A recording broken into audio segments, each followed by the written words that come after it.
Good morning sir. Guys, tropa ko guys. Taga-Taguig. Nandito siya guys para hanap buhay, para may katustos sa kanyang pamilya. Sir, sa tagal na tayo hindi nakikita, nami-miss na rin kita. Kaya nakita kita sir, sobrang saya ko dahil matagal na tayo hindi nakikita. Sir, ano bang masasabi mo na sa team na nandito ka at nakabalik ka na, naghanap buhay ka na? Ano masasabi mo sir? Baka pwede mong i-share sa akin. Bumalik ako dahil nami-miss kita rito eh. Kita eh. Ayan. Ayan guys, bumalik sa dito dahil nami-miss na rin daw rin ako. Bumalik na siya dito sa... Naghanap buhay siya guys. Ito naman yung trabaho niya dito guys. Vulcanizing. Sa lahat ng magpa-vulcanize dito sa Along West Service Road, malapit lang sa extension C5 guys. Magpa-vulcanize kayo, nandito lang sa tropa ko. Solid sa gumawa guys. Hindi kayo problema guys dahil solid siya magawa.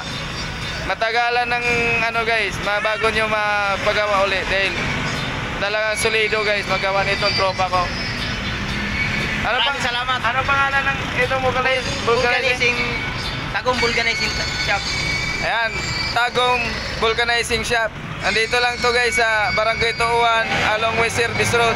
Matagpuan nyo lang to dito guys sa mismong ano lang, kanto ng Kalayaan. Ayan.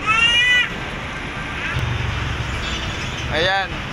Ano sir, ngayon may pamilya ka ba ngayon? Mayroon. Ayan guys, mayroon daw siyang pamilya kaya kailangan talaga daw niyang magsipag para may pang tustos siya sa kanyang pamilya. Ilan na anak mo sir? 5. Ayan guys, 5 na anak niya ngayon. Isang babae, isang lalaki. Bunso pa. Isang lalaki lang, 4 na lalaki. Ay, babae? Ayan, 4 na babae daw guys. At saka isang lalaki lang, bunso pa. Ayan. Ayun. Ay masasabi ko lang sa iyo sir na unang-una sa lahat na tayo'y magdasal kay Lord dahil siya ay nagbibigay sa atin ng lakas, saka dapat andun yung pagsiserve natin sa Kanya. Kaya always lang tayo sir na para may gabay tayo, huwag tayo makalimot kay Lord mag-serve.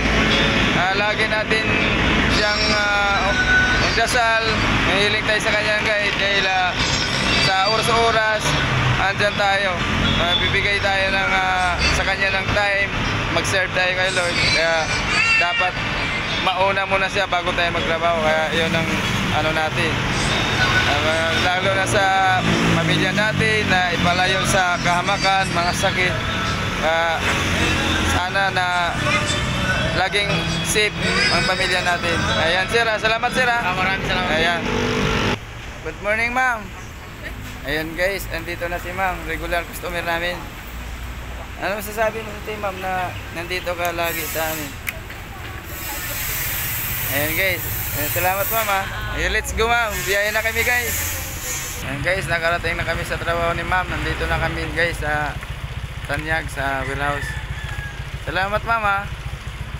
Ayan ma'am, nandito na tayo. Nagpasalamat ako kay Lord dahil nakarating na tayo ng maayos dito sa iyong trabaho ma'am. Ayan guys, salamat guys sa lahat na nagsubaybay sa aking video guys. Ayan. Ayan guys, ito yung building na yung trabaho ni ma'am guys. Ayan.